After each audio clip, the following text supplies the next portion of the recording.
Hello, ladies and gentlemen. Welcome to another thing where I talk about things. Today, we're going to keep talking about the Skellingrim campaign.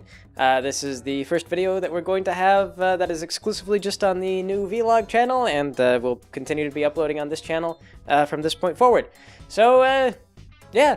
Oh, what else is going? We're also going to be going to PonyCon, PoNYCon, out in New Jersey. It's not in New York. Apparently, it used to be in New York, but that was expensive, so they moved it to New Jersey. I think it's like south of the Newark airport. It's like an hour away. I don't know if you're thinking about going out to that convention. We'll be there. We'll say hello. Yeah. So anyway, where we left off with the Skellingrim campaign is they had just talked to Skellingrim, and it had been revealed that he was a Skelling man. And so his plan, as he explained, was that he was going to go to the Dragon King and present him with this highly magical, very old, ornate like scythe. And it was supposed to be something of a weapon, but it was more decorative than anything, and just had a bunch of really powerful enchantments on it. It was actually a sort of mantling of a type, like you would be awarded this thing as like congratulations for your service in sort of a way. But Skellingrim had been hanging on to it for a long time, and in his eyes it was kind of a useless trinket. Like, you know, in the past it might have been a source of pride, but at this point he was kind of cutting old ties and didn't see any use for it any longer. So he was going to offer it to the Dragon King. So what they did is they had to go down to the palace of the dragon, and for a while actually the party did do a couple of things while they were in town. They set up like a little shop for a little while because they wanted to earn some money, because I'm very used to playing the hero system where you don't have to give your players money because everything is kind of based on their character points. Like, you know, like you have ammo built into the game, and so the game is just like, how much ammo do you have? And you just write it down in character points, and the game's like, okay, you know, between battles you can restore this, or whenever it would become reasonable for you to get more charges, you know, you just buy it. And so the game just assumes, like, I really like that about Hero, is that, you know, like, you just, everything's kind of self-reliant, self-sustaining, unless you specifically want to go out of your way and use a money mechanic, which personally I think is just tedious. But I was so used to that because I ran most games in Hero that I was not giving the party any money at all. So the party was like, shoot, like, all this altruism doesn't actually pay anything. Like, we should set up a shop. And so they set up shops, and I believe that they managed to haggle some guy out of some carpets, and they sold some carpets, and they managed to pull a profit. Like, it wasn't a super handsome profit on the carpets, but after that it was kind of funny because they had one character who had wood carving, and there's a rule in D&D where you can, like, sit down and do whatever your job is to earn money for a while if you're hard up for cash. And so, like, they just kind of did that. They're like, no, let us spend some time. It was like, could it be said that I spent some time, like, while we were traveling, working on these wood carvings and things like that? Because they'd bought supplies for it early on. So yeah, so they sold, like, wood carvings and carpets and things like that for a while, and they didn't sell them all off. So after that, they spent the rest of the campaign with, like, a surplus of, like, old like dragon carpets, or I don't think they were old, but they were just like carpets made in the dragon lands, and these figurines that they'd made of, like, you know, things that they'd seen or whatever. It was kind of just, it was just sort of an interesting flavor thing. But anyway, though, they went to the palace of the Dragon King, you know, the greatest and most powerful of all dragons. And you have to pay to get in, because if you're going to see the Dragon King, you have to provide him with some sort of thing, something that he would want. And so if you're not rich, if you have nothing of value to give up just to get in, then of course you can't go see the Dragon King. And this is as much for like a potential person's potential, what do you call it, like a diplomat. It's as much for their safety as it is for anything else. Because if anyone could just go see the Dragon King on the promise of, like, I'll give him something he really wants, then they show up and they'll be like, I'll give you friendship, I'll give you a hug. You know, they just get incinerated. Like, there's no patience whatsoever. And then of course the people who let that guy through will get incinerated. Everyone gets incinerated.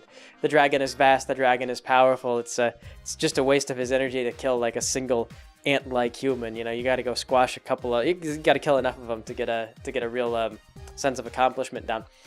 So yes. So it turns out, though, that the capital of the dragons was populated by essentially dragon janissaries, which were like dragons that were pulled in, and I talked about this previously, but they were dragons that were taken from the other tribes and then raised from their youth to be generals and commanders and things like that, so they could act as a sort of military force to deal with issues across the Dragonlands.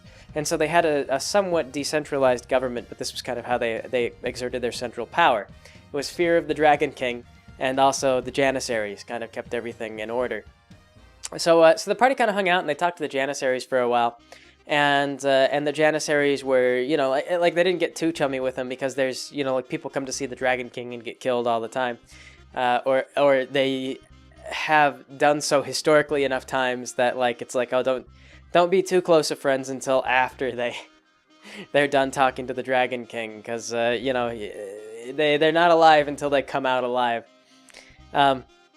So what wound up happening is the party just kind of hung out with the Janissaries. We had a couple of characters who I believe who were playing females, and there was like a bathhouse. The Janissaries had access to like a bunch of nice amenities. So they got in, and they put their thing, and they said, like, we want to talk to the Dragon King, and here's the payment to get in, and we have a gift to offer him. It's a magical artifact, and so the dragon said, okay, the Dragon King will come and see you. Tomorrow. So they just hung out and they talked to the Janissaries for a while, a little bit about the demeanor of the Dragon King, and mostly the Janissaries were just terrified of the Dragon King. They were like, oh, good luck, don't get killed.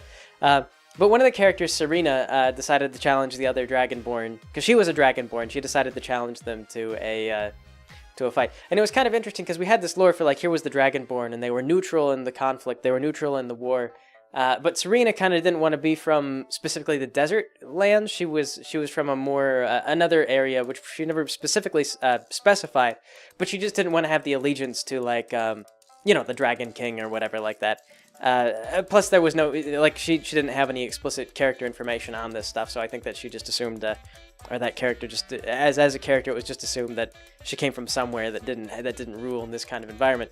But regardless, so she was Dragonborn and a paladin, I believe, and so she decided to challenge the Janissaries. And I don't think that they were like super high level or anything like that. But in D&D, it's a little funny, because you just go and, like, if you level 4, you're a little bit stronger than level 3. You get a little bit more health. You get like maybe a extra ability. But then like level 5.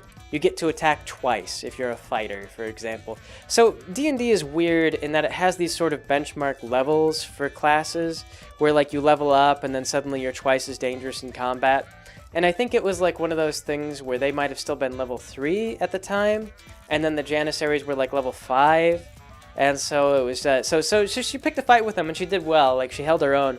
But just, it was, one of those things, like one of those just D&D things. It's like, oh, they attack twice, you attack once, like, they win. Like, it's just kind of how that's going to play out.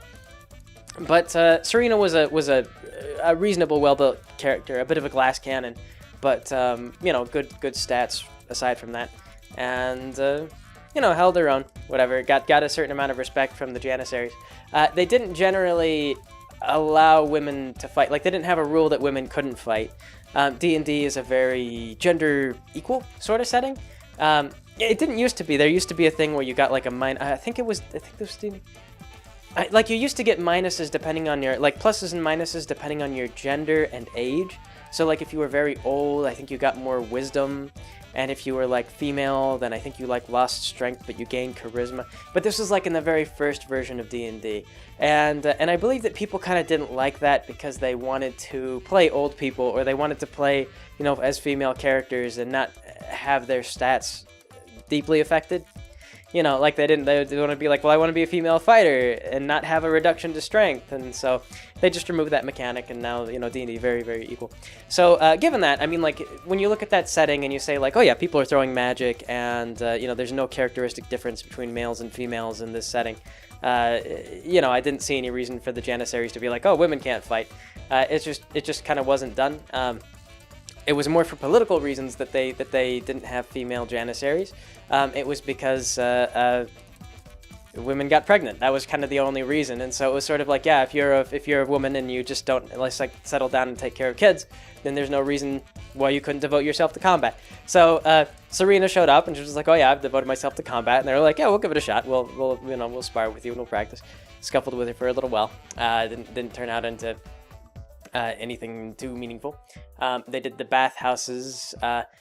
Serena and Akra, I think, were the two female Dragonborns, and so they talked a little bit to the wives and found out they kind of picked their brains about the situation, and it was sort of like, is this like a slavery sort of thing? And it was like, no, this is kind of more like like a little bit, like yes and no, I don't know, it's complicated. Like the girls were kind of like, like there's, I could go out and like what like I live in general luxury, and I kind of like tend to guests when you're here, but when there's no guests, it's kind of just, we do the things, and the guys dedicate their lives to fighting, and we, whatever. So I don't know, it was kind of like a slightly archaic culture, but this was the seat of luxury, as it was. So what could they say? It wasn't like there was any kind of, they didn't find that there was any sort of great inequality or anything that needed to be overcome. There was no evil here. It was just sort of it was a very banal sort of structured society. The Janissaries especially, like the men just were pretty much to the grindstone nonstop because they had to be the best of the best. But anyway, though, so the next day they found out that the Dragon King was there, and the party went out to go talk to him. And I can't remember what I did, because I try to get the players to interact with NPCs more than I like the NPCs to interact with NPCs. So I think what wound up happening was that Skellingrim went in, and he presented the scythe, and he requested to have a dragon ferry them to their destination. And then so the Dragon King decided to take the scythe and just said that was worth an audience, but not necessarily worth granting their wish, which was rather curmudgeonly of him, because it wasn't actually very powerful artifact. It was a very powerful artifact. It was jewel encrusted. It was incredibly valuable. It was like one of a kind. So the Dragon King was being a little bit of a dick here, but he went around and he proposed that I think this is what it was. He proposed that everybody justify why they were worth riding on a dragon or something like that. And he made people make their cases, or at least make cases for the rest of the party, and he just ignored Skellingrim, because it was like, like you're here in the front, also you're an NPC. you don't get the talk for the party. So the party made their various various recommendations for themselves and everything like that. And after some consideration, the Dragon King, who is vast and enormous, and he came down in what was essentially like a giant coliseum. He was huge. Like I can't remember how big I described him, but it was something like his eyeball was far larger than a man. Like it was he was just one of these like enormous dragon. He was the Dragon King. He was as big as they came. He was absurdly large. So yes, but he reviewed everything, and he says, all right, I'll have one of my subordinates come out and deal with this. And I think the Janissaries might have explained that, like, when they came out and they were like, okay, so this is going to happen, the Janissaries then kind of went in, because they'd been somewhat friendly, and they explained, they said, well, the Dragon King may request someone to come and do that, but an important thing you need to understand is that any dragon that comes to aid, like the Dragon King will put out a request, and any dragon that chooses to respond to that request does so of their own volition in a way. They're very, very independent. Like, they're not servants to the Dragon King. They do this thing out of a certain amount of fear and respect, and sort of hope to garner positivity from the Dragon King. So don't when this dragon comes out, you need to understand that you're riding a dragon, and this thing he may not be actually friendly to you. He may just be in the mercenary position of wanting to ingratiate himself to the largest dragon around. So the party was informed of that, and they were like, oh, okay, yeah, sure. And the other thing too was that like D&D has this very strict thing going on with dragons, but I can never remember what those are. Like, there's like the different colored dragons are different levels of strength, and I think that like solid colored dragons are evil, and then like metallic dragons are good. So like a silver dragon is inherently good, but like a green dragon is inherently evil. Like, I guess if it's shiny, than if it was a shiny green dragon, like oxidized iron, which wouldn't be shiny, but let's just say oxidized iron. That would be a good dragon, but a green dragon is bad. So yes, I don't really like remember all that stuff. So I just kind of had like dragons and their colors depicted there, reflected what they did. Like a green dragon was the one that came out to the party. And he showed up, and he was already ready to go. And it turned out that the party actually hadn't considered how they were going to ride a dragon, because the dragon didn't exactly come with like a saddle or anything for them to specifically work with. So what they wound up doing is so the dragon just kind of gets angry and impatient, and he's like, "What do you mean you didn't have a plan? Like, you requested to ride a dragon and you didn't have a plan as to how I was going to ferry you from one point to another?" And so the party was like, "Oh no!"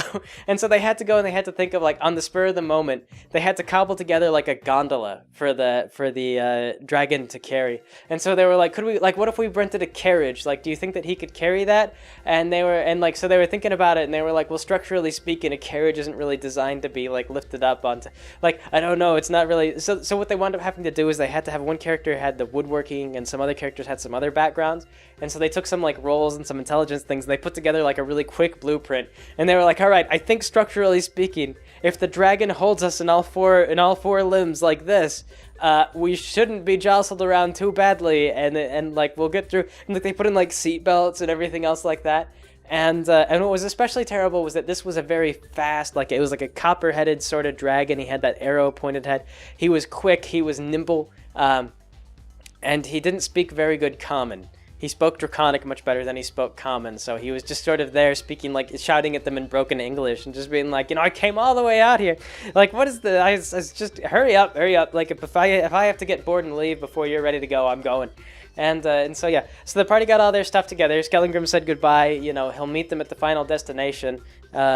He's got more stuff to do. He's got to keep everyone off his trail. And so the party all got on board, and away they went. They zipped off. And this was the last that we ever saw of Labrana and El Gallo Furioso, which is too bad. But on the way off, I remember El Gallo Furioso didn't have a seatbelt. So as they were taking off, it was I think he had to roll to hold on to El Gallo Furioso, and so El Gallo Furioso fell backwards in the gondola, and someone else managed to catch him before he fell off the gondola. Also before this, and I can't remember what exactly happened, but Ader Flato, the weird sort of comical, the guy who married a goblin. I think that he got a little frustrated with the party trying to keep secrets from everyone, because the NPCs generally were often trying to work with the party to meet their own ends in a lot of ways, and so the party would try not to completely betray themselves. So Ader Flato at one point when they were talking with he made the truth field so that everyone kind of spilled the beans to Snazzy and the Thraken tribe.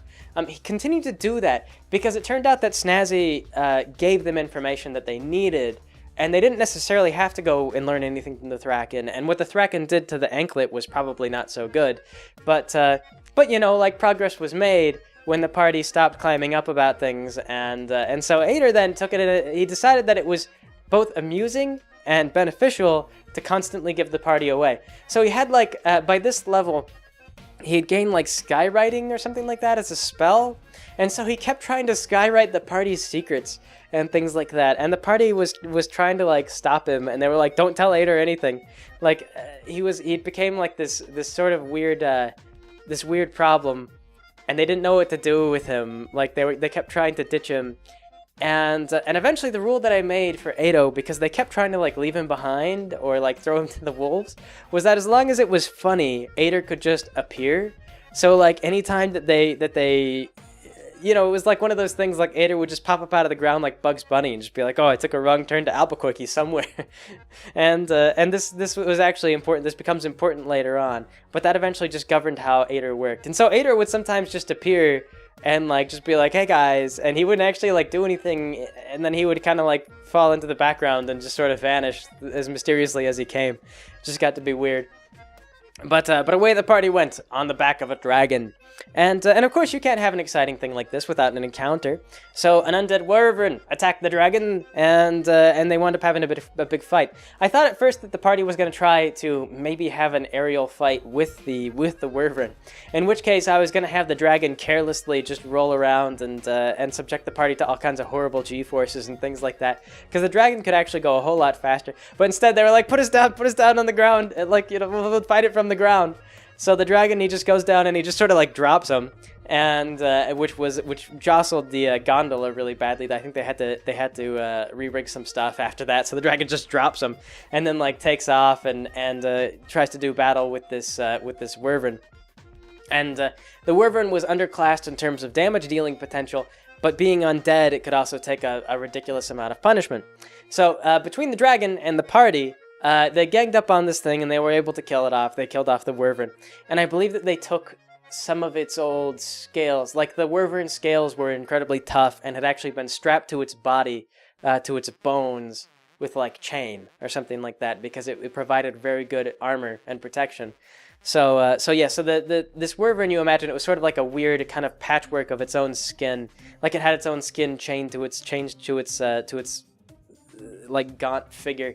And was sort of horrific in a way. It also just belched up pure evil, or you know, sort of a substance of evil.